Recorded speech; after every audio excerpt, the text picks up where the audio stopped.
저기요. 여기 좀 봐달라고요. 혼잡한 병원 안. 한 젊은 남성이 다급한 목소리로 소리치고 있습니다. 남성 옆에는 한 여성이 가슴 통증을 호소하며 아파하고 있는데요. 그 순간 병원 관계자들이 달려와 여성을 부축해 진료실로 데려갑니다. 그리고 얼마 후 이 남성은 이건 말도 안 된다며 누군가에게 화를 내고 있는데요. 과연 이 남성에게 무슨 사연이 있는 걸까요? 안녕하세요.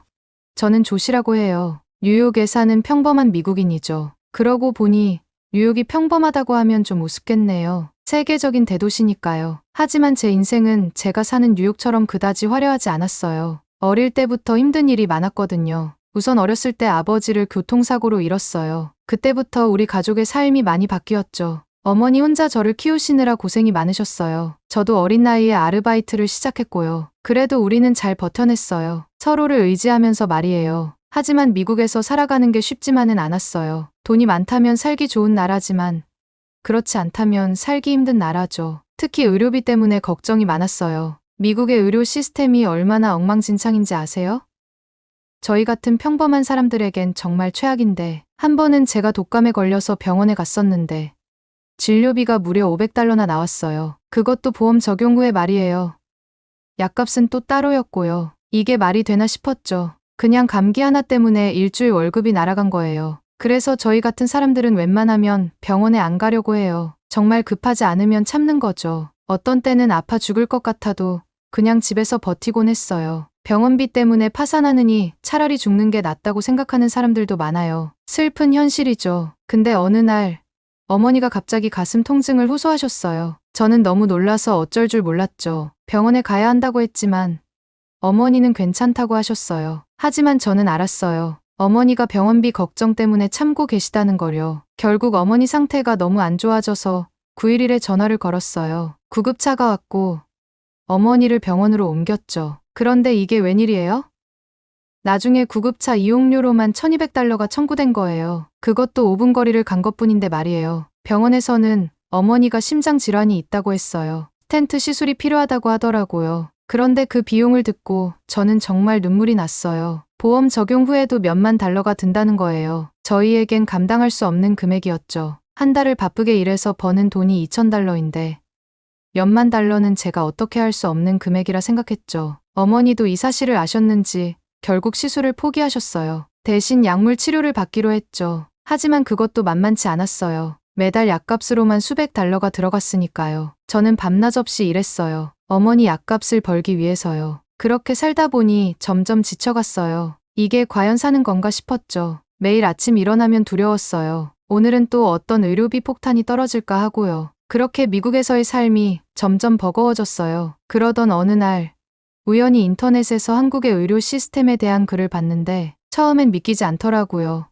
그렇게 저렴한 비용으로 질 좋은 의료 서비스를 받을 수 있다니 말이에요. 호기심에 더 찾아보기 시작했죠. 한국의 의료보험 제도, 병원 시스템, 의료 기술 등에 대해 알아갈수록 놀라웠어요. 특히 외국인도 쉽게 의료 서비스를 받을 수 있다는 점이 인상적이었죠. 그때 제 머릿속에 이런 생각이 스쳐 지나갔어요. 혹시 우리도 한국에 가볼까? 처음엔 그냥 헛된 꿈이라고 생각했어요. 어머니의 상태가 점점 나빠지는 걸 보면서 그 생각은 점점 구체화되기 시작했죠. 어느 날 밤, 저는 결심했어요. 한국에 가보기로요. 물론 쉬운 결정은 아니었어요. 낯선 나라에 가는 것도 두렵고 언어도 통하지 않을 테고 미국만큼은 아니지만 돈도 많이 들 거라는 걱정도 있었죠. 하지만 이대로 미국에 있다간 어머니의 건강은 물론이고 우리 가족의 삶 자체가 위험해질 것 같다는 생각이 더 크게 들었죠. 그래서 저는 모든 걸 걸기로 했어요. 집을 팔고 차도 팔고 그동안 모아둔 돈을 모두 끌어모았고 이를 본 주변 사람들은 미쳤다고 했어요. 하지만 저는 상관하지 않았어요. 어머니를 위해서라면 뭐든 할 수 있었으니까요. 비행기 표를 예약하고 숙소도 알아보고 병원 정보도 찾아봤어요. 한국어 공부도 시작했죠. 안녕하세요. 감사합니다 같은 기본적인 인사말부터요. 떨리는 마음으로 출국 날짜를 기다렸어요. 그리고 마침내 그날이 왔어요. 비행기에 오르고 나니 정말 실감이 나더라고요. 우리가 정말 한국으로 간다니 믿기지 않았어요. 어머니는 걱정 반 기대 반의 표정으로 창밖을 바라보고 계셨죠. 저도 마음이 복잡했어요. 이게 과연 옳은 결정일까? 하는 의문이 계속 들었거든요. 비행기가 이륙하면서 제 가슴도 같이 뛰는 것 같았어요. 15시간이나 되는 긴 비행 동안 저는 한국에 대해 찾아본 정보들을 계속 되새겼어요. 의료 시스템, 문화, 음식, 모든 게 새롭고 신기했죠. 그러다 문득 유튜브에서 봤던 한국 의료 시스템에 대한 영상이 생각났어요. 외국인 유튜버가 한국에서 병원 진료를 받은 경험을 이야기하던 거였죠. 그 영상에서 유튜버는 한국의 의료 서비스에 대해 엄청 칭찬했었어요. 빠른 진료, 저렴한 비용, 친절한 의료진, 모든 게 완벽해 보였죠. 하지만 동시에 의심도 들었어요. 정말 그럴까? 너무 좋게만 포장한 건 아닐까? 미국에서의 경험 때문에 의료 시스템에 대한 불신이 컸거든요. 그래도 희망을 놓지 않으려고 노력했어요. 어머니를 위해서라도 긍정적으로 생각해야 했으니까요. 비행기 안에서 잠을 자려고 했지만 잠이 오질 않았어요. 대신 옆자리에 계신 어머니를 바라봤죠. 어머니는 평화로운 표정으로 주무시고 계셨어요. 그 모습을 보니 마음이 아팠어요. 어머니가 아프지 않았더라면 우리가 이렇게 먼 나라까지 오지 않아도 됐을 텐데. 그래도 한편으론 이번 여행이 우리 인생의 전환점이 될 거란 예감이 들었어요. 좋은 쪽으로요. 어쩌면 이게 우리에겐 축복일지도 모르겠다는 생각도 들었고요. 새로운 나라에서 새로운 삶을 시작할 수 있는 기회니까요. 비행기가 인천공항에 도착했을 때 저는 긴장감과 기대감으로 가득 찼어요. 이제 정말 시작이구나 하는 생각에 가슴이 두근거렸죠. 비행기에서 내리자마자 느껴지는 한국의 공기, 주변의 한국어 소리, 모든 게 신기했어요. 공항 안으로 들어서는데 첫인상부터 달랐어요. 미국 공항과는 비교도 안 되게 깨끗하고 정돈되어 있더라고요. 직원들도 모두 친절해 보였고요. 어머니도 저와 같은 생각이셨는지 여기 정말 대단하구나라고 말씀하셨어요. 입국 심사를 받으러 가는데 갑자기 불안감이 엄습했어요. 혹시 우리를 입국시켜 주지 않으면 어쩌지?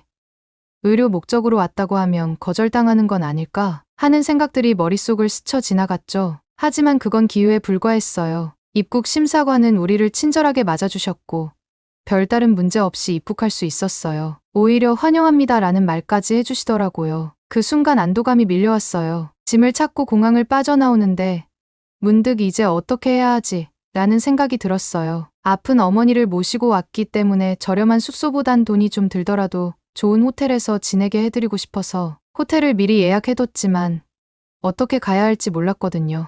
당황하고 있는데 마침 안내 데스크가 보이더라고요. 용기를 내서 안내 데스크로 갔어요. 서툰 한국어로 저기 호텔에 어떻게 가나요? 라고 물어봤죠. 그러자 직원분이 영어로 친절하게 설명해 주시더라고요. 공항철도를 타고 가면 된다고요. 심지어 자세한 노선도까지 그려주셨어요. 그 친절함에 감동받아서 어머니와 저는 연신 고개를 숙여 감사 인사를 했어요. 미국에선 상상도 못할 일이었거든요. 이런 게 한국의 서비스 정신인가 보다 하고 생각했죠. 공항철도를 타고 가면서 창밖 풍경을 구경했어요. 한국의 첫인상은 정말 좋았어요. 깨끗하고 현대적인 모습에 어머니도 연신 감탄사를 내뱉으셨죠. 조씨, 우리가 정말 잘 온 것 같구나라고 말씀하시는 어머니의 목소리에서 희망이 느껴졌어요. 호텔에 도착해서 체크인을 하는데 직원들이 정말 친절하더라고요. 심지어 우리가 의료 목적으로 왔다는 걸 알고는 근처 병원 정보까지 상세히 알려주셨어요. 그 배려에 정말 감동받았죠. 방에 들어가서 짐을 풀고 있는데 어머니가 갑자기 제 손을 잡으셨어요. 조씨, 고마워 엄마 때문에 이렇게 먼 곳까지 와줘서. 그 말씀에 저도 모르게 눈물이 났어요. 엄마, 제가 해야 할 일을 한 거예요. 우리 꼭 좋은 결과 있을 거예요. 라고 대답했죠. 그래도 한 가지는 확실했어요. 우리가 한국에 온 건 정말 잘한 선택이라는 거요. 이미 이렇게 많은 친절과 배려를 경험했는데 앞으로는 어떨까요?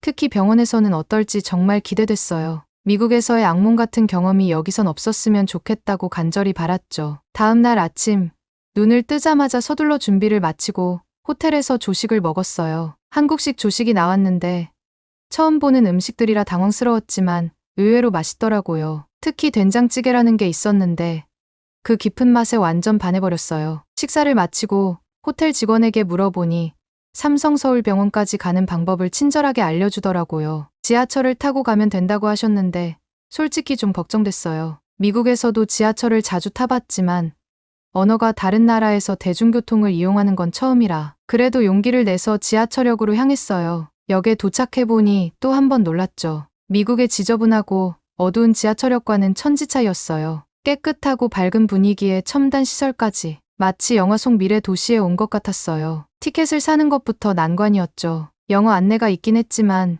여전히 헷갈렸거든요. 그때 옆에 있던 한국 학생이 도와줬어요. 영어로 친절하게 설명해주면서 티켓 구매를 도와줬죠. 지하철에 탑승하고 보니 미국과는 또 다른 풍경이 펼쳐졌어요. 다들 조용히 핸드폰을 보거나 책을 읽고 있더라고요. 시끌벅적한 뉴욕 지하철과는 완전 딴판이었죠. 그리고 와이파이가 빵빵하게 터지는 것도 신기했고요. 특히 저희 어머니가 지하철에 들어서자마자 한 젊은 남성이 자기 자리에 앉으라고 양보를 해주는데 너무 고맙게 느껴지더라고요.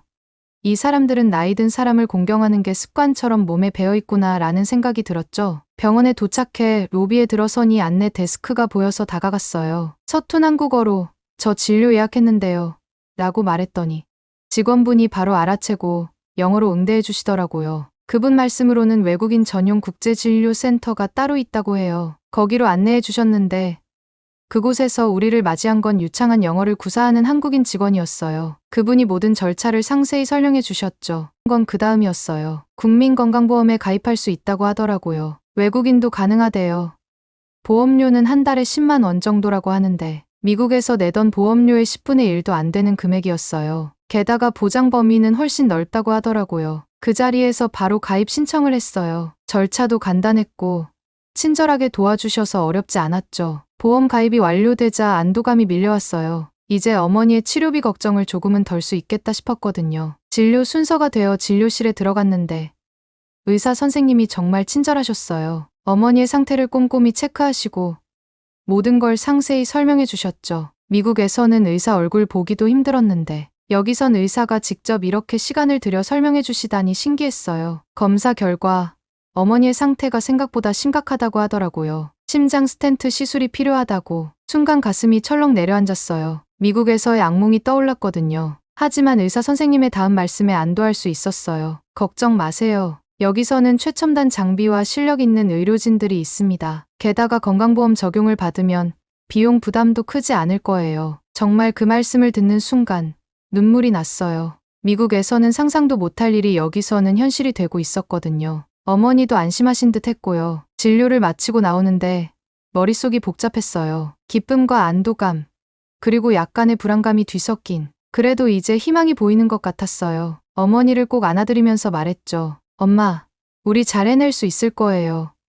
이제 정말 좋아질 거예요. 병원을 나오면서 문득 생각했어요. 우리가 정말 옳은 선택을 했구나. 한국에 오기로 한 결정이 어머니의 생명을 구할 수도 있겠다는 생각이 들었죠. 그리고 이런 훌륭한 의료 시스템을 가진 나라가 있다는 게 정말 감사하다고 느꼈어요. 하늘을 올려다보니 서울의 맑은 하늘이 눈에 들어왔어요. 어머니의 손을 잡고 천천히 걸으면서 생각했죠. 이제 우리의 새로운 삶이 시작되는구나. 그리고 그 삶은 지금까지와는 완전히 다를 거라고요. 호텔로 돌아가는 길, 거리의 모습들이 새롭게 보였어요. 사람들의 표정, 건물들의 모습, 길거리 음식 냄새, 모든 게 새롭고 신선했죠. 이제 이곳이 우리의 새로운 고향이 될지도 모른다는 생각이 들었어요. 어머니와 저는 그날 밤 늦게까지 이야기를 나눴어요. 앞으로의 계획, 치료 과정, 그리고 한국에서의 삶에 대해서요. 불안함도 있었지만 그보다는 설렘과 기대가 컸어요. 이제 정말 모든 게 변할 거란 느낌이 들었거든요. 어머니의 시술 날짜가 다가오면서 저는 점점 더 긴장되더라고요. 기대와 불안이 교차하는 묘한 기분이었죠. 그래도 한국의 의료진들을 믿기로 했어요. 지금까지 경험한 모든 것들이 긍정적이었으니까요. 시술 전날, 우리는 병원 근처 게스트하우스로 이사했어요. 호텔비가 만만치 않았거든요. 게스트하우스 주인분이 우리 사정을 듣고 장기 투숙 할인까지 해주시더라고요. 그 배려에 또 한 번 감동받았죠. 새벽부터 일어나 병원으로 향했어요. 아침 일찍부터 바삐 움직이는 의료진들을 보니 마음이 놓이더라고요. 다들 프로페셔널해 보였거든요. 시술 전 마지막 검사를 받으면서도 의사 선생님이 꼼꼼하게 설명해 주시는 게 인상적이었어요. 어머니가 시술실로 들어가실 때 가슴이 철렁했어요. 하지만 어머니는 오히려 저를 안심시키셨죠. 걱정 마. 아들, 엄마는 괜찮을 거야. 그 말씀에 눈물이 났어요. 어머니의 강인함에 절로 고개가 숙여졌달까요? 기다리는 동안 정말 초조했어요. 시계를 보는 횟수가 점점 늘어났고 손톱을 물어뜯기도 했죠. 그때 옆에 앉아 계시던 할아버지께서 말을 걸어오셨어요. 젊은이, 가족 기다리나? 걱정 마시게 여기 의사들 실력이 대단하다네. 그 말씀에 조금은 안심이 됐어요. 할아버지와 이런저런 얘기를 나누다 보니 시간이 좀 빨리 가는 것 같더라고요. 한국의 의료 시스템, 문화, 음식 등에 대해 많이 배웠죠. 특히 할아버지께서 들려주신 한국의 발전 역사는 정말 인상 깊었어요. 드디어 의사 선생님이 나오셨을 때 심장이 멎는 줄 알았어요. 다행히 좋은 소식이었죠. 시술이 성공적으로 끝났다고 해요. 안도의 한숨이 절로 나왔어요. 어머니를 뵈러 병실에 들어갔을 때 어머니의 얼굴에서 생기가 돌아오는 게 보이더라고요. 조씨, 고마워. 내 덕분에 엄마가 살았어. 어머니의 그 한마디에 눈물이 왈칵 쏟아졌어요. 그동안의 모든 고생과 걱정이 눈 녹듯 사라지는 것 같았달까요? 퇴원 후 우리는 서울 곳곳을 다니며 회복기를 보냈어요. 한강공원에서 산책도 하고 남산타워도 올라가 보고 매일매일이 새로운 경험의 연속이었죠. 특히 청계천을 걸으면서 어머니와 나눈 대화는 잊을 수가 없어요. 조씨, 이제 우리 여기 살까? 어머니의 그 말씀에 저도 모르게 고개를 끄덕였어요. 저도 그 생각을 하고 있었거든요. 한국에서의 삶이 우리에게 새로운 기회를 줄 것 같았어요. 그래서 우리는 결심했어요. 한국에 정착하기로요. 물론 쉽지 않은 결정이었죠. 언어도 다르고 문화도 다르니까요. 하지만 지금까지 경험한 한국의 모습을 생각하면 충분히 도전해볼 만하다고 생각했어요. 가장 먼저 한 일은 한국어 학원을 등록한 거예요. 매일 아침 학원에 가서 열심히 한국어를 배웠죠. 처음엔 정말 어려웠어요. 발음도 힘들고 문법은 더 복잡하고. 하지만 포기하지 않았어요. 어머니도 저와 함께 열심히 공부하셨고요. 학원 다니면서 많은 외국인 친구들도 사귀었어요. 다들 저처럼 한국에 매료되어 온 사람들이더라고요. 그들과 이야기를 나누면서 한국의 매력에 대해 더 많이 알게 됐죠. K-pop, 한식, 한국 드라마, 정말 다양한 면에서 한국이 세계를 매료시키고 있다는 걸 실감했어요. 그러던 어느 날 학원 선생님께서 사회통합 프로그램에 대해 알려주셨어요. 한국에 정착하려는 외국인들을 위한 프로그램이래요. 한국어와 한국 문화를 배우고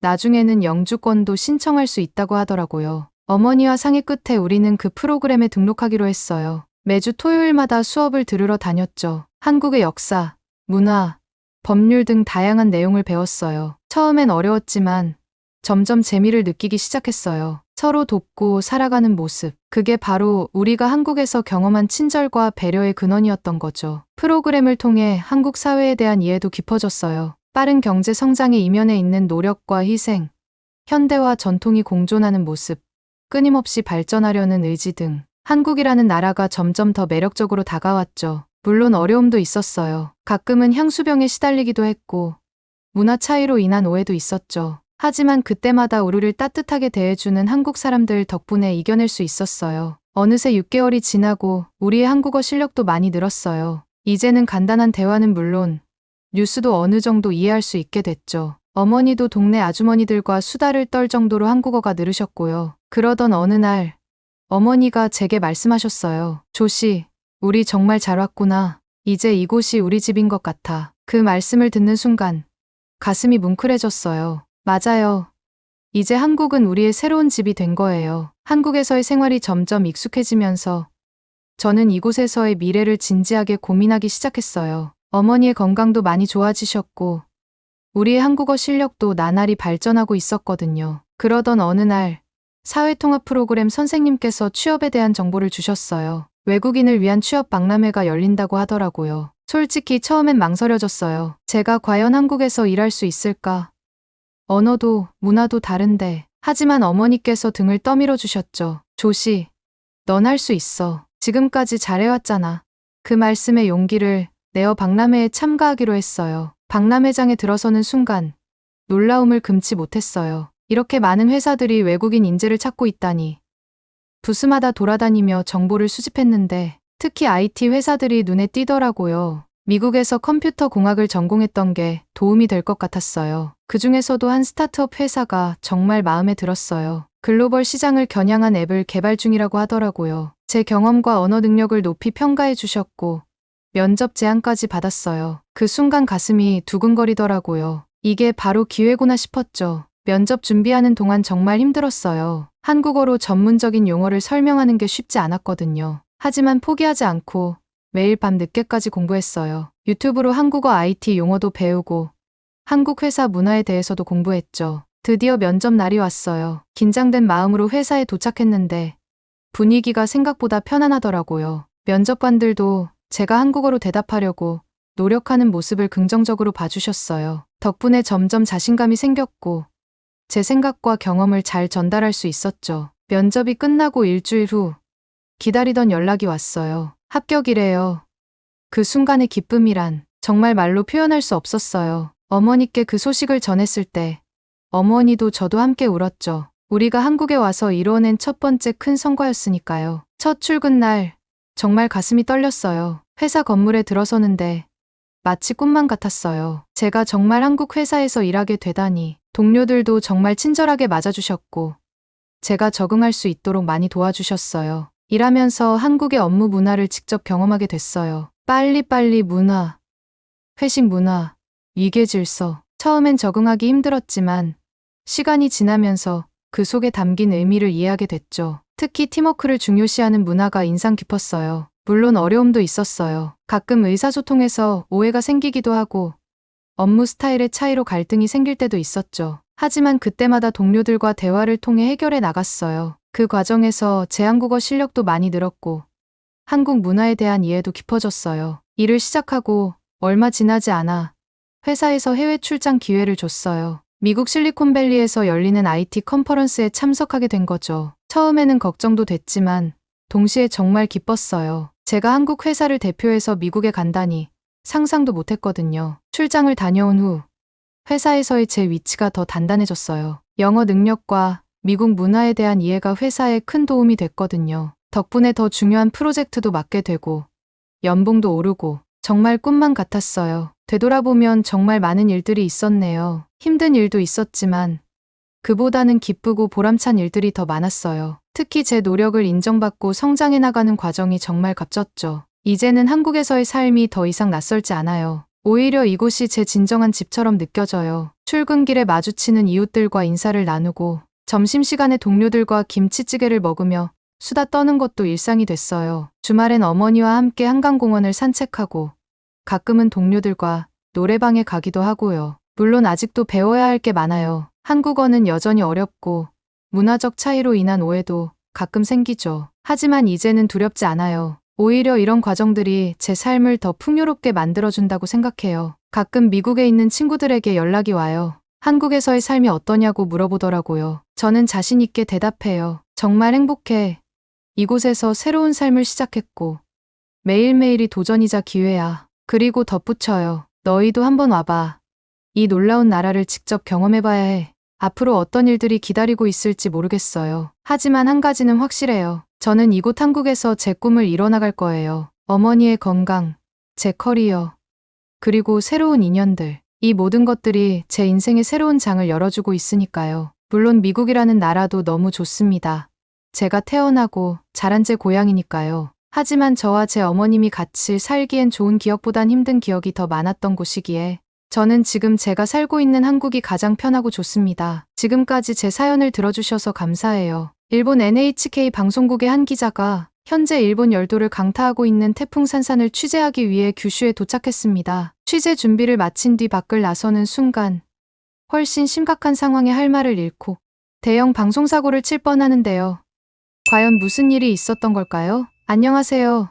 저는 NHK 방송국의 취재 기자 하루카입니다. 요즘 일본을 강타하는 연이은 재난 소식에 밤잠을 설치는 날이 많아졌어요. 기자로서 이렇게 자주 재난 소식을 전해야 하는 상황은 처음이에요. 특히 최근 일본에서 발생하고 있는 지진과 태풍 소식은 정말 심각해요. 지난 8일 미야자키의 규모 7.1 지진을 시작으로 난카이 해구 대지진에 대한 우려가 고개를 들더니 연이어 큰 지진들이 발생했어요. 도쿄 근처 가나가와현에서 규모 5.3, 홋카이도 북동쪽 해역에서 규모 6.8, 이바라키현에서 규모 5.1, 이렇게 짧은 기간에 큰 지진들이 연달아 일어나는 건 정말 이례적인 일이에요. 이런 상황에서 태풍 산산이 일본을 향해 접근하고 있다는 소식이 들려왔어요. 처음엔 또 하나의 평범한 태풍이려니 했는데 점점 세력이 강해진다는 예보에 모두가 긴장하기 시작했죠. 기상청 발표에 따르면 태풍 산산의 중심 기압이 945헥토파스칼, 최대 풍속이 초속 40m, 최대 순간 풍속은 초속 60m에 달한다고 해요. 순간 풍속을 시속으로 바꾸면 약 210km인데 자동차를 공중으로 들어 올릴 수 있는 위력이죠. 당연히 사람은 무사히 걸어 다닐 수도 없겠죠.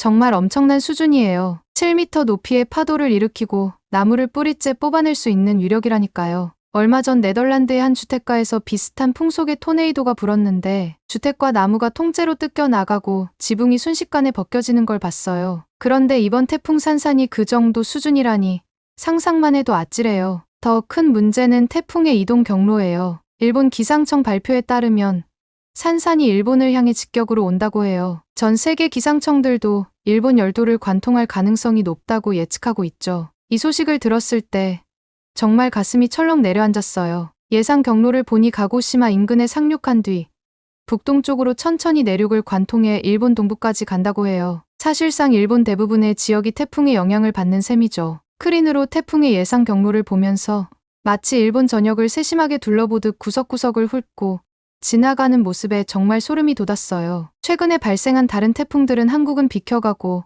모두 일본으로 왔잖아요. 그런데 이번에 가장 강력한 산산마저 또 한국만 피해가고 일본을 관통한다니 도대체 우리나라가 무슨 죄를 그렇게 많이 지었길래 이토록 고통받는 건지 모르겠어요. 게다가 이번 태풍은 강하면서도 움직임이 느려서 피해가 더 클 것 같아요. 기상청에서는 태풍의 이동 속도가 느려서 최대 400mm의 기록적인 폭우와 함께 강풍이 몰아칠 것으로 예측했어요. 이건 정말 끔찍한 수준이에요. 강풍은 물론이고 산사태, 침수, 하천 범람까지 상상만 해도 아찔하네요. 400mm라는 게 얼마나 많은 양인지 아세요? 한 달 내내 내리는 비의 양보다 하루 만에 더 많은 비가 쏟아진다는 거예요. 일본은 태풍이 자주 오는 나라지만 이번처럼 모든 직원들이 공포에 가까운 감정을 느끼는 건 정말 드문 일이에요. 사실 이번 태풍에 대해 특별히 공포를 느끼는 이유가 또 있어요. 얼마 전 난카이 트로프 대지진에 대한 다큐멘터리를 취재하면서 만났던 지질학자의 말이 자꾸 떠오르거든요. 그분이 이런 말을 했어요. 강력한 태풍이 난카이 해구 바로 위를 지나갈 경우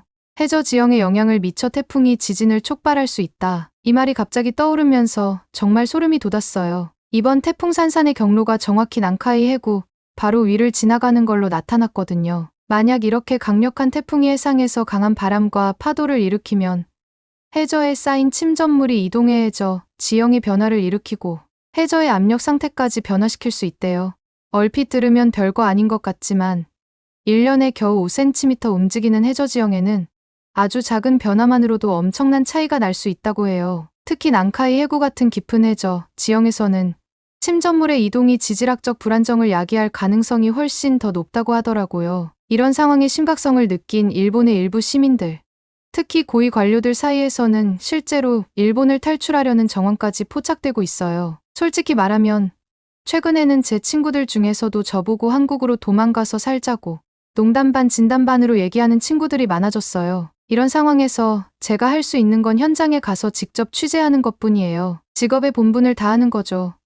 그래서 태풍이 향하고 있는 규슈 지방으로 직접 현장 취재를 나가기로 결정했어요. 아직은 이동 전이라 괜찮다고 생각하지만 마음 한구석에서는 불안감이 커져가고 있어요. 산산을 직접 마주하는데 무사할지, 그 지역은 또 어떤 참혹한 피해를 입을지 생각만 해도 가슴이 먹먹해졌죠. 취재를 위해 규슈 지방에 도착하자마자 현지 주민들과 인터뷰를 시작했어요. 한 어부분께 이번 태풍에 대비해서 어떤 준비를 하고 계신지 물어봤더니 이렇게 말씀하시더라고요. 매년 태풍이 오지만 이번엔 특히 강력하다고 하니 걱정이 됩니다. 배는 항구에 단단히 묶고 집 주변을 정리했지만 마음 한구석엔 불안이 가득해요. 바다가 주는 은혜도 크지만 그만큼 무서운 존재이기도 하니까요. 이 말을 들으며 잠시 생각에 잠겼어요. 일본은 정말 자연재해의 나라예요. 저주받은 땅이라고 불러도 무방할 만큼 태풍, 지진, 홍수 등 수많은 재해가 이 땅을 끊임없이 시험하고 있어요. 저 또한 기자로서 매번 재해 현장을 취재하며 느끼던 두려움과 무력감이 늘 머릿속 한쪽에 자리 잡고 있어요. 특히 수십 년간 계속해서 경고되어 온 난카이 트로프 대지진의 가능성은 그 어떤 재해보다 더 깊은 공포를 불러일으켜요. 아마 일본인들 대부분이 마찬가지일 거예요. 이번에 불어닥치는 태풍 산산도 난카이 대지진과 무관하지 않을 것 같아 더욱 걱정이에요. 이제 태풍이 곧 일본 열도를 관통하며 본격적으로 많은 피해를 입히게 될 거예요. 그 속에서 일본은 다시 한번 자연의 위력 앞에 겸손해질 수밖에 없겠죠. 저는 이 모든 상황을 지켜보며 한숨을 내쉴 수밖에 없어요. 왜 일본은 한국처럼 안전한 곳에 있지 않고 이렇게 위험한 자리에 있는 걸까요? 우리가 할 수 있는 건 뭘까?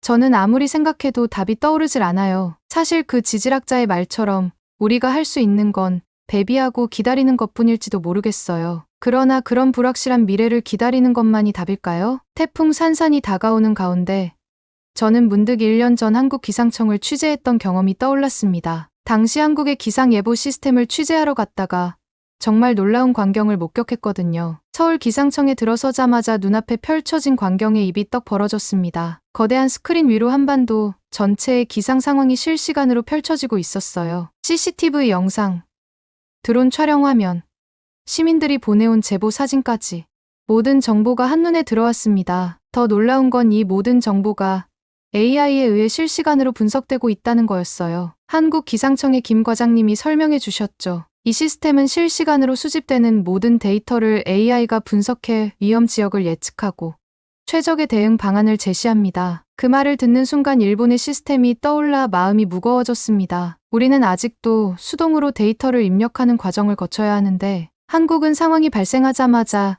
AI가 모든 과정을 자동화하고 있었으니까요. 그때 갑자기 알람 소리가 울렸습니다. AI가 서울 북부 지역의 하천 범람 위험을 예측한 거예요. 김 과장님은 즉시 행동에 나섰습니다. 키보드를 두드리자 해당 지역 주민들에게 대피 문자가 발송되고 인근 경찰서와 소방서에 비상 연락이 갔습니다. 동시에 시청 내 모든 부서의 상황이 공유되었고요. 불과 5분 만에 모든 초기 대응이 완료된 걸 보고 저는 정말 놀랐습니다. 일본에서는 이런 과정에 최소 30분은 걸렸을 텐데 말이죠. 특히 인상 깊었던 건 한국의 재난 문자 시스템이었습니다. 신속하고 정확한 정보 전달은 물론이고 위치 기반으로 맞춤형 재난 정보를 보내는 게 놀라웠어요. 심지어 외국인 거주자를 위한 다국어 지원까지 있더라고요. 김 과장님의 설명이 이어졌습니다. 우리는 24시간 재난 대응 체계를 갖추고 있어요. 언제 어떤 상황이 발생하더라도 즉시 대응할 수 있죠. 그 말을 듣고 보니 상황실 한쪽에 침대와 샤워 시설이 마련되어 있는 게 눈에 들어왔습니다. 그날 밤 정말 예측대로 하천 범람 위기가 있었지만 신속한 대응 덕분에 큰 피해 없이 상황을 모면할 수 있었습니다. 김 과장님은 이런 결과가 가능했던 이유를 설명해 주셨어요. 우리는 지속적인 훈련과 교육으로 직원들의 전문성을 강화하고 있어요. 매달 다양한 시나리오로 모의 훈련을 실시하고 최신 기술 교육도 정기적으로 받고 있죠. 다음 날 재난 현장 체험 프로그램에 참여할 기회가 있었는데 VR 기술을 활용해 실제 재난 상황과 유사한 환경에서 훈련하는 걸 보고 깜짝 놀랐거든요. 하지만 김 과장님은 이렇게 덧붙이셨습니다. 아무리 좋은 시스템이라도 시민들의 협조가 없으면 소용없어요. 우리는 항상 투명하고 신속하게 정보를 공개하고 시민들의 목소리에 귀 기울이려 노력합니다. 그래서 시민들도 우리의 안내에 잘 따라주시죠. 한국에서의 경험을 떠올리며 지금 일본의 상황과 비교하니 마음이 무거워집니다. 우리의 재난 문자 시스템은 불안정하고 기능도 제한적이에요. 메시지 발송이 지연되거나 오류가 나는 경우도 많고 내용도 너무 획일적이라 실효성이 떨어지죠. 게다가 우리 기상청과 재난관리부서 간 협업도 원활하지 않아요. 한국에서 본 것처럼 통합된 시스템으로 운영되지 않다 보니 정보 공유나 대응이 늦어지는 경우가 많습니다. 사실 저도 한국의 시스템을 보고 와서 우리나라에 도입하고 싶은 마음이 컸어요. 하지만 현실적인 어려움이 많더라고요. 예산 부족은 물론이고 관료주의적 장벽도 높았습니다. 새로운 기술 도입을 위한 정책 결정이 지연되는 경우도 많고요. 이런 상황에서 태풍 산산을 맞이하려니 정말 걱정이 됩니다. 우리의 낙후된 시스템으로 과연 이 위기를 잘 극복해 나갈 수 있을지 말이죠. 그렇게 태풍 산산이 가고시마현에 상륙한 지 여러 시간이 지났어요. 저희 NHK 취재팀은 현장에서 상황을 실시간으로 전하고 있습니다. 지금 제 주변의 모습은 그야말로 아수라장이에요. 바람은 초속 70m를 넘나들고 있어요. 이게 어느 정도냐면 1초에 70m를 날아가는 속도예요. 정말 말도 안 되는 강력한 바람이 가고시마현을 강타하고 있죠. 이 정도 속도면 누구든 순식간에 날아갈 수 있어요. 거리에 사람이 돌아다니는 건 상상할 수도 없는 상황이에요. 참고로 초속 40m만 돼도 주행 중인 트럭이 넘어지고 제대로 고정되지 않은 건축물의 지붕이 벗겨질 수 있대요.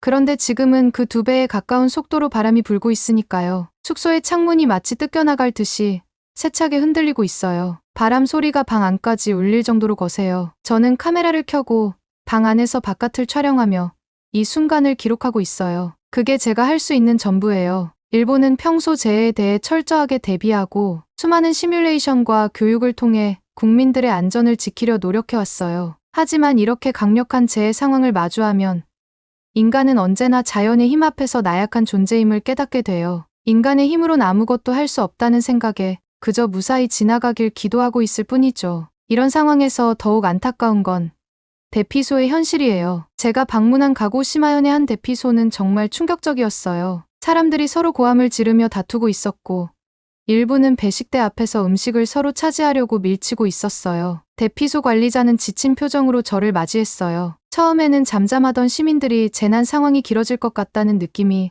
들자 더 이상 통제가 어렵다고 했어요. 일부 주민들이 식량과 물을 독점하려고 하고 심지어 노약자들의 물건까지 빼앗아 가는 사람들도 있다고 말이죠. 저는 충격을 받았어요. 우리 일본이라고 하면 늘 예의 바르고 남에게 피해 주는 걸 극도로 싫어하는 사람들이라는 자부심이 있었거든요. 언제 어디서나 깍듯한 모습을 가지고 있다고 생각했죠. 그러나 재난 상황이 닥치자 대피소 안에 있는 사람들은 오로지 이기심에 불타있는 모습을 보였어요. 대피소 소장님은 순진한 생각을 하고 있다며 과거 동일본 대지진 당시 이재민들이 상습적으로 성폭행을 당했던 일이 있어서 이번에 특히 신경을 많이 쓰고 있는데 인력이 부족해 쉽지 않다고 하셨어요. 저는 한국에서 자료로 본 질서 정연한 대피소의 모습과 차원이 다른 일본 대피소의 모습에 충격을 받았어요. 일본이 이렇게 퇴락했나 싶은 생각이 들었거든요. 그때 과장님으로부터 긴급 전화가 왔어요. 가고시마시에 대피 명령이 내려졌대요. 히가시 지구를 포함해 총 5개 구역 30만 명에게 대피 지시가 내려졌고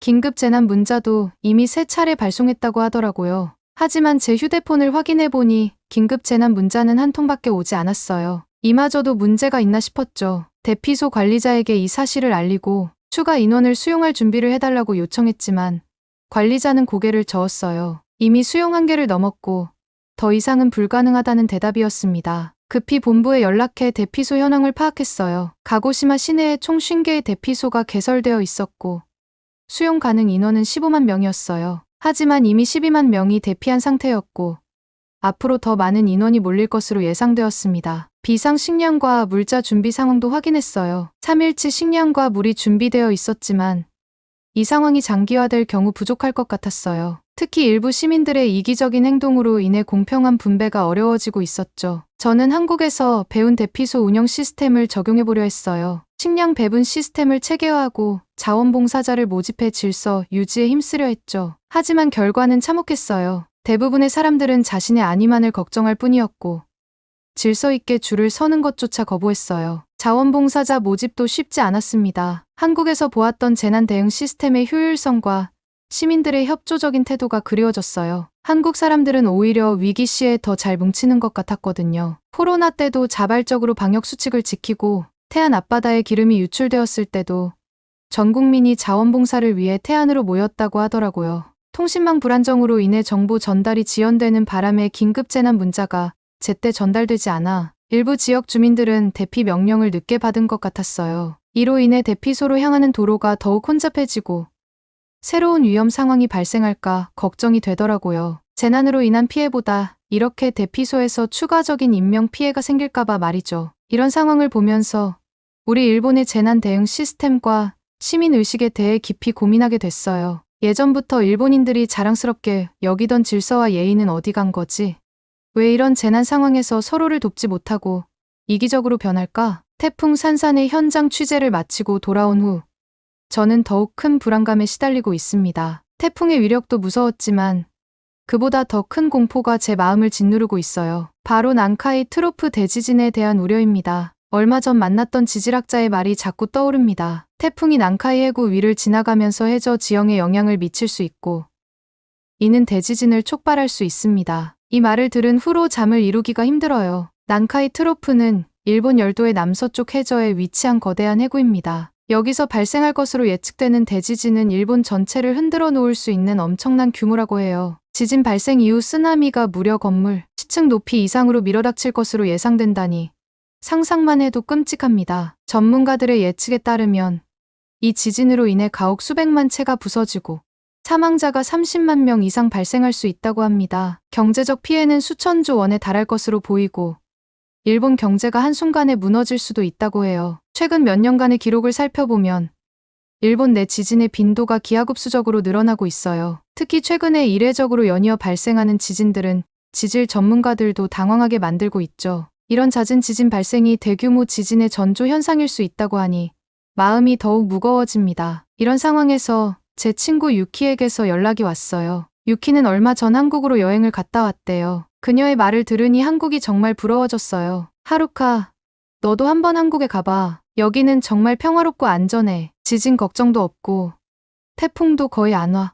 게다가 재난 대비 시스템이 정말 대단해. 일본과는 차원이 다르더라고. 유키의 말을 듣고 있자니 문득 우리나라가 정말 저주받은 땅인 것은 아닐까 하는 생각이 들었어요. 왜 일본만 이렇게 자연재해의 위협에 시달려야 하는 걸까요? 혹시 우리가 과거에 저지른 잘못 때문에 이런 시련을 겪는 것은 아닐까요? 이런 생각을 하다 보니 점점 더 우울해졌어요. 일본에 살면서 늘 재난에 대비해야 한다는 것, 언제 큰 지진이 일어날지 모른다는 불안감과 함께 살아가야 한다는 것, 이게 정말 힘들게 느껴지기 시작했습니다. 유키는 심지어 한국 회사에서 이직 제안을 받았다고 해요. 하루카, 나 한국으로 이주할까봐 여기서의 삶이 더 안전하고 편안할 것 같아. 유키의 말에 가슴이 철렁 내려앉았어요. 친구마저 떠나려 한다는 생각에 외로움이 밀려왔거든요. 하지만 한편으로는 유키의 선택을 이해할 수 있었어요. 저도 가끔 한국 뉴스를 보면 그들의 일상이 너무나 평온해 보여요. 지진과 태풍에 항상 대비해야 하는 일본과 달리 그저 일상의 소소한 날씨 변화에 대한 소식만 전해지는 모습이 부럽기도 해요.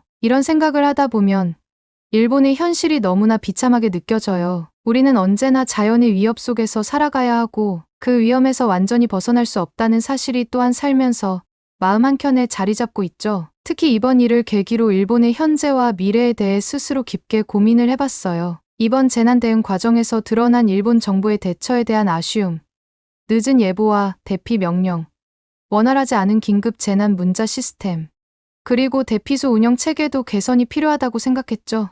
이는 우리 재난관리 시스템 전반의 문제점을 드러낸 것 같아요. 시민들의 행동에서도 아쉬운 점이 있었습니다. 대피소에서 목격한 일부 이기적인 모습들, 약자를 배려하지 않는 태도, 우리가 자랑스럽게 여기던 일본인의 예의와 질서가 위기 상황에서 흔들리는 모습을 보며 많은 생각이 들었어요. 이번 경험을 통해 한국의 재난 대응 시스템과 시민 의식에 대해 새롭게 주목하게 됐습니다. 첨단 기술을 활용한 재난 예측과 대응 시스템, 효율적인 대피소 운영, 그리고 위기 상황에서 더욱 빛을 발하는 시민들의 연대 의식, 우리가 배워야 할 점이 많아 보여요. 동시에 일본의 과거사와 현재의 자연재해를 연관짓는 시각에 대해서도 고민하게 됐습니다. 일부에서는 우리나라가 겪는 잦은 재해를 과거의 잘못에 대한 천벌이라고 말하기도 하죠. 이런 생각이 과연 옳은 것인지, 그리고 이런 인식이 우리 사회에 어떤 영향을 미치는지 깊이 생각해 볼 필요가 있어요. 저는 희망을 버리지 말아야 한다고 생각합니다. 이번 경험을 교훈 삼아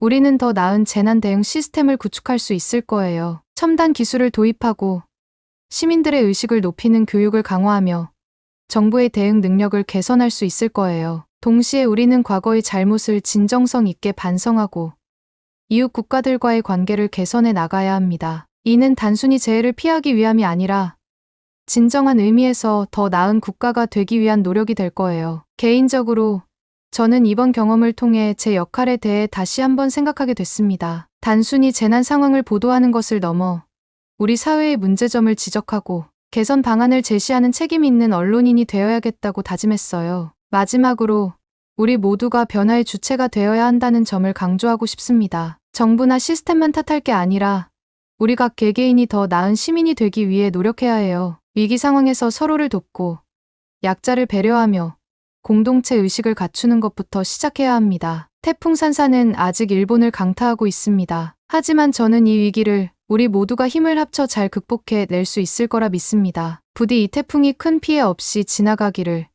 그리고 우리 모두가 안전하기를 간절히 바랍니다. 이 어려운 시기를 지나고 나면 우리는 더 강하고 더 안전하며 더 배려심 있는 일본을 만들어 갈 수 있을 것입니다. 영국의 한 사무실 안, 각 나라의 경제를 분석하는 사람들이 모여 논쟁을 벌이고 있습니다. 한국 경제가 일본 경제를 추월했다고? 말도 안 되는 소리 그만해. 한 분석가가 목소리를 높여 말했습니다. 이들의 논쟁은 최근 발표된 한 지표를 보고 시작되었는데요. 대체 이 지표는 무엇이고, 왜 이들은 이렇게 논쟁을 펼치고 있는 걸까요? 안녕하세요. 저는 영국 대외경제정책연구소에서 근무하는 엘리자베스 파커라고 합니다. 우리 영국은 다양한 국가들과 우호적인 관계를 맺고 있는데요. 최근 일본의 경제 상황이 문제가 있는 게 아닐까 싶을 정도로 모든 지표에서 내림세를 보여서 우리 경제정책연구소에서도 관심 있게 지켜보고 있어요. 저희와 우호적인 관계를 맺고 있는 아시아 국가에는 일본과 한국, 싱가포르, 호주 등이 있지만 요즘 일본과 한국의 경제적 수준 차이가 완전히 다른 양상을 보여서 관련 자료들을 보면서 분석하고 있었죠. 이런 상황을 보면서 저는 궁금증과 함께 약간의 불안감도 느꼈어요. 과연 우리가 알고 있던 아시아의 경제 강국들에 어떤 변화가 일어나고 있는 걸까? 어느 날 회사에다가 정식으로 한국과 일본 출장 요청을 했어요. 직접 가서 제 눈으로 확인해 보고 싶다는 열망이 컸거든요. 2주의 출장 기간에 한 주는 한국으로, 또 한 주는 일본으로의 출장을 다녀왔습니다. 제가 경제 분석일을 하다 보니까 각국의 같은 일을 하는 해외 동료들을 많이 사귈 수 있었는데요. 한국과 일본 출장을 다녀오고 나서 제가 분석했던 지표들을 해외 분석가로 일하는 담당자들에게 공유했어요. 모든 담당자가 제 분석 지표 자료들을 보고 상당히 충격적이라면서 자신들 국가의 경제연구소에서 유용하게 쓰일 것 같다며 고마워했는데요. 이런 반응을 보면서 저는 뿌듯함과 동시에 책임감도 느꼈어요. 그런데 유독 제가 출장까지 다니면서 조사하고 분석한 지표 자료를 부정하는 외국 동료가 한 명 있었죠. 바로 일본 경제연구소에서 근무하는 요시코 타나카라는 친구였어요. 요시코의 반응을 보면서 저는 당혹스러움과 함께 약간의 짜증도 느꼈어요. 왜 객관적인 데이터를 부정하는 걸까? 우선 제가 조사했던 내용들은 한국과 일본의 완전한 반대 현상이 핵심이었어요. 분명 일본은 한국보다 훨씬 더 우위에 있던 경제 선진국이었는데 최근 들어 모든 지표가 하락하면서 한국에게 모두 추월당해 버렸거든요. 같은 아시아 국가인데 한 곳은 추락하고 한 곳은 부유해지는 상황이었죠. 실제로 전 세계 백화점 매출 순위만 봐도 알 수 있는데요. 한국에서 가장 높은 매출을 기록했던 곳은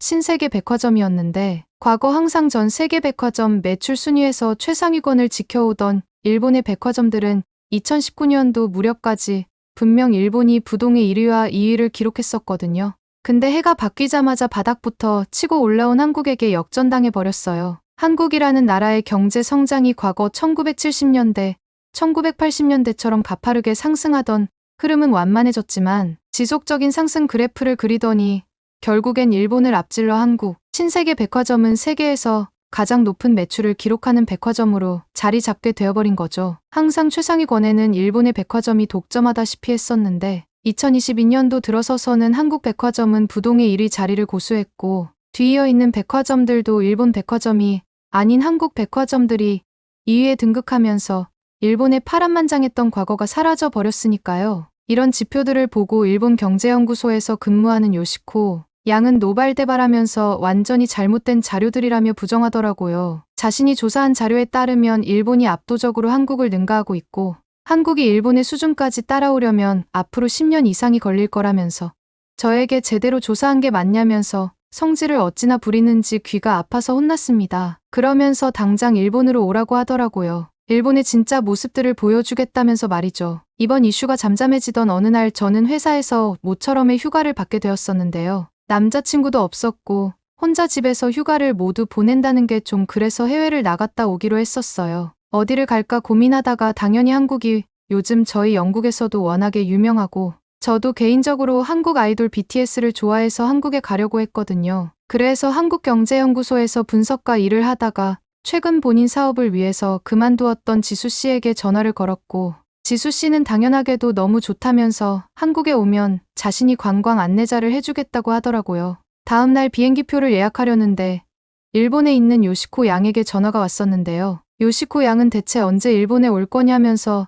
빨리 일본에 오라는 것이었어요. 그래서 마침 휴가 기간이라 저는 한국에 지수 씨를 만나러 갈 거라고 했더니 무슨 소리를 하는 거냐며 지수 씨랑 같이 그럼 일본으로 오라고 하더라고요. 다음에 가겠다고 해도 고집을 꺾지 않았어요. 어쩔 수 없이 이 상황을 지수 씨에게 이야기했고 지수 씨는 웃으면서 알겠다고 하더니 그럼 각자 일본 공항에서 만나자고 약속을 잡았습니다. 약속 날은 다가왔고 일본의 도쿄 국제공항에서 저희 셋은 만나게 되었어요. 영국인, 한국인, 일본인 이렇게 세 개 국가의 아가씨들이 일본에서 뭉치게 된 거죠. 그런데 저희는 요시코 양을 보고 깜짝 놀랄 수밖에 없었는데요. 일본에서 만난 요시코 양은 발에 깁스를 하고 있었기 때문이었어요. 발은 어디서 다친 거냐고 물어봤더니 지난번 일본에서 지진이 있었는데 그때 다리가 갈라진 땅의 틈에 발이 끼면서 다쳤다고 하더라고요. 그러면서 저와 지수 씨를 보고는 잘 왔다고 하면서 목발을 짚고 있던 한 손을 갑자기 펼치더니 여기가 바로 세계에서도 인정받는 그 유명한 도쿄 국제공항이에요. 어떤가요? 엄청 근사하죠.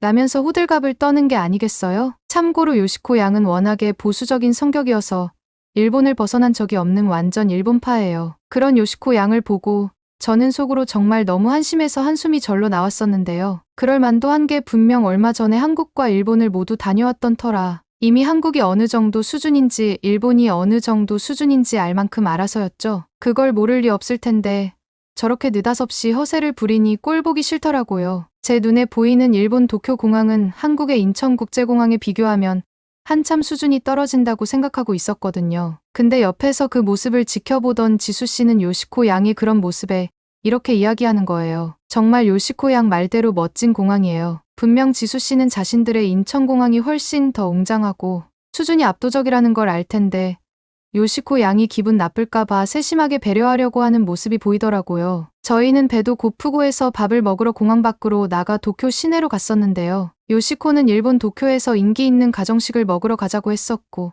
그렇게 도착한 식당에서 돈부리라는 음식을 먹게 되었는데요. 돼지고기를 양념된 밥 위에 올려서 먹는 음식이었는데 나름 나쁘지 않고 맛있더라고요. 양도 괜찮았고요. 식사를 마치고 계산하려고 하는데 식사비를 보고 옆에 있던 지수 씨가 깜짝 놀라더라고요. 저희가 먹은 식사비는 1인당 620엔이었는데 영국 돈으로 4파운드 정도였고 한국 돈으로는 6,200원 정도 됐었어요. 놀라던 지수 씨를 보고 요시코가 왜 놀라냐면서 너무 맛있어서 그런 거냐며 또 허세를 부리는 게 아니겠어요? 지수 씨는 식사 비용이 생각보다 너무 저렴해서 놀랐다고 하더라고요. 한국에서는 1인당 식사비가 평균 1만 원은 지출해야 하는데 거의 한국의 60% 수준으로 일본의 식사비가 낮았던 거예요. 당연하게도 저는 그 원인을 알고 있었거든요. 경제협력개발기구 OECD의 자료들을 보면 한국의 경우 경제가 지속적으로 상승하면서 최근 20년 동안 국민의 인건비가 약 60% 정도 올랐지만 일본은 20년 동안 오히려 10%가 감소했거든요. 소득 수준이 20년이 지나도 계속 제자리고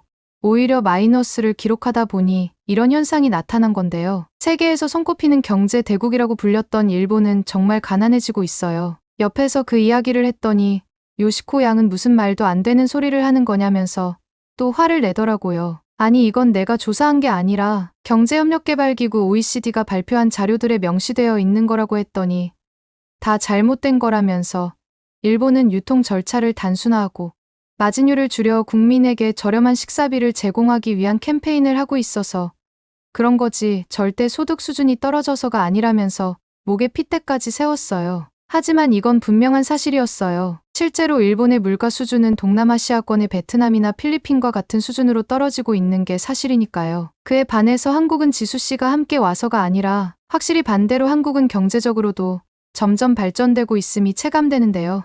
난생 처음 들어보는 외진 국가를 가더라도 한국이라는 국가를 모두 알 정도고 특히나 한국의 여권임은 어느 국가를 가더라도 복잡하고 번거로운 입국 심사를 받을 필요 없이 한 번에 곧바로 통과되고 있을 정도로 전 세계적으로 손꼽히는 힘을 가지고 있으니까요. 이런 상황이 돼버리니까 아무래도 자존심이 완전히 구겨져서 저렇게 더 요시코 양이 난리를 피우는 게 아닌가 싶었네요. UN 무역개발회의에서 유일하게 아시아에서 선진국 그룹에 속해 있던 것이 일본이었는데 개발도상국이었던 한국이 선진국 그룹으로 변경되면서 더 일본이 한국에 대한 시기와 질투가 심해진 것 같았어요. 사실 개발도상국에서 선진국 그룹으로 변경된 국가는 전 세계적으로 역사상 한국이 처음이었습니다. 그래서 요시코 양에게 더 이상 일본 안에서 우물 안개구리처럼 눈을 가리고 있지 말고 현실을 직시했으면 좋겠다면서 조언해 주었는데요. 아무리 말로 해도 듣지 않으려고 해서 전 한국에 가자고 제안했었어요. 일본에서 일본 TV나 인터넷에서 주구장창 보여주는 한국의 허름한 모습만 봤을 테니 더 그랬을 거란 생각에서였고 요시코 양에게 한국에 가자고 말했더니 처음엔 당황하면서 이 좋은 일본을 놔두고 그런 가난한 나라에 자신이 뭐하러 가서 돈을 쓰고 오냐면서 싫다고 하더라고요. 다리에 깁스도 해서 불편하기도 하다며 말이죠. 옆에 있던 지수 씨가 요시코 양이 손을 잡더니 한국에 가면 자신이 멋진 곳을 자주 보여주겠다며 가자고 설득하더라고요. 그래서 저희 3명은 일본을 떠나 한국을 찾아가게 되었어요. 도쿄에서 2시간 만에 저희는 한국에 도착할 수 있었는데 공항에 도착했을 때의 당시 요시코 양 표정을 지금도 기억해요. 이티처럼 고개를 쭉 빼고는 완전히 정신을 잃은 사람처럼 입을 다물지 못하고 있었기 때문이었죠. 제가 그 모습을 보고 요시코 양에게 왜 그러냐면서 실제로 보니까 도쿄 공항이랑 인천 공항이랑 어디가 더 좋아 보여요? 라고 했던 질문에도 거의 정신이 반이 나간 사람처럼 믿지 못하겠는지 주변을 두리번거리면서 연신 놀라기만 하더라고요. 그러더니 정신을 차렸는지 이런 말을 하더라고요. 아이고 돈도 없는 나라가. 그러더니 절 보고는 대체 이 공항 지으려고 한국이 미국에 돈을 얼마를 빌렸어요? 하고 묻는 거 있죠? 너무 당황스러워서 글쎄요 하고는 답변조차 하지 않았습니다. 한국의 공항은 언제 다시 봐도 정말 웅장함이 예술인 것 같다고 생각합니다. 세계 각국에서 한국을 찾아온 수없이 많은 다채로운 해외 사람들과 최첨 단어로 무장된 현대화된 시설들은 누가 봐도 감탄을 자아내게 할 정도이고 세계 어느 국가의 공항과 비교해도 압도적이라는 생각까지 들 정도니까요. 저희는 한국 공항 앞에 한 카페에서 커피를 마시면서 어디를 갈지에 대한 이야기를 나누고 있었는데요. 그때 갑자기 요시코 양이 다리가 이상한 것 같다며 울부짖기 시작했었어요. 그 소리에 너무 놀라 치마를 올려보았고 지진으로 인해서 다쳤다던 요시코 양의 다리가 대체 무슨 이유 때문인지는 몰라도 엄청나게 부은 상태로 붕대에 압박당하고 있었죠. 저는 이 상황이 너무 당황스러워서 어떻게 해야 하나 하면서 어쩌지도 못하고 있었는데요. 주변을 아무리 살펴봐도 주위에 병원이라고 할 만한 시설은 전혀 보이지 않아서 의료 지원을 받을 만한 곳이 없었어요. 저와 지수 씨는 퉁퉁 부어오른 요시코 양의 다리를 보고 일단 다리를 압박하고 있는 저 깁스를 빼야 할 것 같다고 생각했는데요. 깁스가 다리에 너무 강하게 고정되어 있어서 여자들인 저와 지수 씨의 힘으론 깁스를 빼는 게 어려웠어요. 그런데 바로 그때 한국인 카페 직원이 저희에게 다가와서 보더니 어딘가로 전화를 하더라고요. 그러더니 지수 씨에게 뭐라고 이야기를 전달하는 것 같았어요. 한국인 직원이 말하기를 여기 카페 근처 지하도에 가면 된다고 했다고 하더라고요. 하지만 통증을 호소하고 있는 요시코 양이 걸을 수 있는 상태가 아니어서 저는 요시코 양을 둘러매고 카페 직원이 이야기했다는 지하도로 지수 씨와 함께 내려가기 시작했는데요. 제가 아무리 영국인이라지만 등에 업은 요시코 양이 너무 무거웠었고 그러다 보니 지하로 내려가면서 대체 지하에 가면 뭐가 있다고 이 계단을 내려가야 하는 건가라는 생각이 들더라고요. 앞서 가던 지수 씨한테 지하에 아무것도 없을 것 같다고 괜히 힘만 빼고 있는 게 아니냐면서 물었는데요. 하지만 지수 씨는 카페 직원이 아픈 사람을 두고 거짓말할 리가 없다면서 계속 가보자고 하더라고요. 저는 다리에 힘이 풀려서 죽는 줄 알았어요. 지수 씨가 뒤에서 요시코 양의 엉덩이를 받쳐 올려주려고 안간힘을 썼지만 역부족이었고 결국 저는 요시코 양을 땅에 떨어뜨리고 말았는데요. 그런데 그때였어요. 저희 모습을 보게 되었던 50대 후반에서 60대 초반 정도로 보이는 중년? 남성분이 다가와서는 자신의 등에 업게 하라면서 요시코 양을 도와준 건데요. 그 모습이 얼마나 친절하고 감사했던지 한국에서 웬 영웅이 갑자기 등장한 줄 알았다니까요. 그렇게 한국인 중년분의 도움을 받아서 가게 되었는데 정말 충격적으로도 저희가 도착한 곳에는 지하철역으로 들어가는 입구에 외국인들도 진료받을 수 있는 긴급 병원이라고 적힌 자동문이 보였기 때문이었어요. 각국의 경제를 분석했던 저도 이건 처음 봤던 거라 굉장히 신선한 충격이었어요. 지하철 긴급병원으로 저희는 들어가서 요시코 양의 여권을 간호사로 보이는 직원에게 보여주고는 치료를 부탁했습니다. 저희를 도와줬던 한국인 중년 남성분은 조심히 잘 치료하시고 좋은 여행하라고 하시고는 호련히 사라지셨는데요. 자신의 시간까지 투자해가면서 위급한 사람을 아무 거리낌 없이 도와주려고 했던 한국인들의 성숙한 의식에 존경하는 마음마저 들더라고요. 시간이 얼마 지나서 치료를 도와주었던 병원 의사분이 저희에게 다가와서는 아무래도 일본의 병원에서 잘못된 깁스 방법으로 혈액순환에 문제가 생겼던 단순한 증상이었으니까 너무 큰 걱정하지 말라는 말씀을 해주셨습니다. 정말 신세계를 경험한 기분이었죠. 그때 지수 씨가 옆에서 말하더라고요. 자신도 이걸 알고는 있었는데 너무 다급한 상황이 되니까 잊고 있었다면서 원래 한국은 외국인들의 유동인구가 많은 지하철 몇몇 곳에는 이처럼 지하 긴급 병원이 건설되어 있다는 도저히 믿지 못할 이야기를 해주더라고요. 제가 아무래도 한국에 대한 분석을 잘못한 게 아닌가 싶었어요. 한국이 일본을 넘어서면서 경제 발전이 꾸준하게 진행되고 있음을 인지는 하고 있었지만 정말 이 정도일 거라고는 생각도 못했었거든요. 그러면서도 다리를 다쳐 일본의 한 병원에서 깁스했던 요시코 양은 일본인 의사의 실수로 잘못된 방법에 깁스를 하고 있었는데 경제 하락을 넘어서 이제는 의료 수준까지 떨어질 대로 떨어져 버린 일본이구나 싶더라고요. 얼마 지나 다행스럽게도 요시코 양은 한국의 지하철, 병원에서 근무하던 한국인 의사분의 긴급 처치를 받아서 올바른 방법으로 다리 깁스를 다시 할 수 있었어요. 요시코 양도 통증이 사라지자 이제야 한시름 놓았는지 아리가토를 외치면서 고맙다, 연신 인사하더라고요. 그러고는 저희를 보면서 한국의 이러한 시스템에 놀랐는지 이런 시스템은 참 좋은 것 같네. 이건 인정할게 지수씨 하면서 농담을 건네더라고요. 그 소리에 지수씨는 고맙다고 하고는 웃기만 했는데 한국인도 아닌 영국인인 제가 다 요시코 양이 얄밉더라고요. 주둥이는 살아서 끝까지 말을 저런 식으로 할까 싶었거든요. 저희는 이후 지수씨의 안내로 홍대라는 곳을 가게 되었는데요. 지수씨 말로는 홍대는 대학생과 예술, 문화, 엔터테인먼트 분야에 관심이 있는 사람들 사이에서 매우 인기 있는 장소이고 홍대 주변에는 다양한 예술 문화 공간들이 있다고 하더라고요. 그래서 외국인들도 한국에 관광하러 오면 꼭 오는 곳이라는 말도 했었죠. 실제로 도착한 홍대에는 예술 전시관, 작은 갤러리, 독립영화관 등이 있었는데요. 다양한 예술 작품을 감상할 수 있는 공간들이 많이 있었고 야외에도 다양한 공연이 열리는 공연장과 클럽도 만화, 음악, 연극, 댄스 등의 다양한 문화 경험할 수 있는 곳이었어요. 그런데 홍대에 도착하고 그렇게 말을 많이 하던 요시코 양이 입을 다물고 뭔가 쭈뼛거리는 듯한 모습을 보였는데요. 요시코 양 왜 그래요? 어디 불편한 거라도 있어요? 다리가 다시 아파요. 라고 물어보니까 요시코 양은 주눅이 잔뜩 든 채로 아니 원래 한국인들이 이렇게 키가 큰 건지 물어보더라고요. 근데 실제로 요시코 양 입장에서 그럴 수 있겠다는 생각도 들긴 했어요. 왜냐하면 일본에서 남자 키가 170만 넘어도 보통이거나 큰 편에 속했고 여자들도 150에서 160 이하 정도였으니까요. 그런데 한국 홍대를 지나다니는 한국인 남자들과 여자들은 체격도 컸고 키들도 쭉쭉 빵빵하였죠. 외모나 스타일도 어찌나 깔끔한지 모델만 사는 나라 같다는 생각이 저도 들 정도였어요. 실제로 지수씨도 여잔데 키가 168이라고 했으니까요. 일본에서는 거의 남자 키에 해당하는 키였죠. 홍대를 걸어다니며 여기저기 구경하고 있을 무렵에 요시코 양은 가던 걸음을 멈추고 분노에 찬 표정을 하면서 어딘가를 가리키며 소리를 질러대기 시작했었는데요. 저희는 그런 요시코 양의 모습에 너무 놀라 대체 아까부터 왜 그러는 거냐며 요시코 양을 바라봤는데 요시코 양이 가리키는 곳에는 20대 초반으로 보이는 일본 관광객들이 일본인 여성들은 한국에 인기 있는 교복 대여 전문점에서 한국 고등학생들의 교복을 입고는 사진을 찍으며 놀고 있었는데요. 막상 그렇게 일본인 젊은 여성 관광객들을 보고 나서 보니까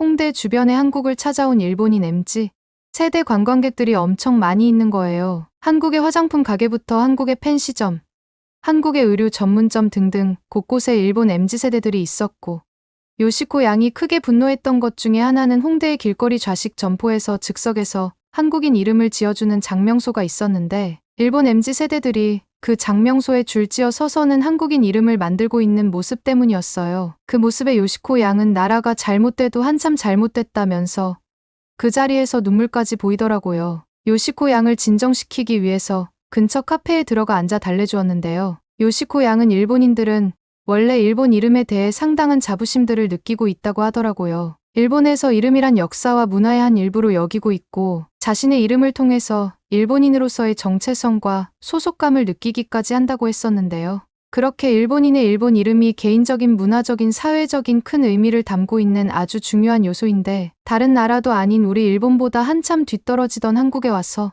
한국 이름을 장명하고 있는 모습에 큰 충격을 받았다고 하더라고요. 그 모습에 지수씨가 떨고 있는 요시코 양의 손을 꼭 잡아주더니 다른 사람들은 잘 몰라도 적어도 자신은 요시코 양이 일본인이라고 해도 좋다면서 위로해 주더라고요. 지수씨의 그 말에 요시코 양은 눈물을 펑펑 쏟기 시작했었어요. 카페가 떠나가라 큰 소리로 울고 있는 요시코를 보고는 저는 솔직히 너무 창피해서 그만 울라면서 스탑을 외쳤는데 그때 요시코 양이 울음을 멈추더니 반대로 지수씨의 손을 꼭 잡는 게 아니겠어요. 그러더니 사실 한국이 일본을 앞지른 사실에 대해서 이미 오래전부터 알고 있었다고 털어놓더라고요. 하지만 한국을 혐오하는 부모님 성향이 강해서 그런 환경에서 자라다 보니 자신도 모르게 한국을 깎아내리는 게 습관처럼 나왔었고 실제로 일본은 어린 학생들에게 왜곡된 역사에 관해 가르치고 한국을 깎아내리는 이야기들을 만들어 지속해 주입한다고 했는데요. 하지만 요즘 일본은 젊은 MZ 세대들이 넷플릭스나 다양한 온라인 콘텐츠와 인터넷 문화의 발달로 인해서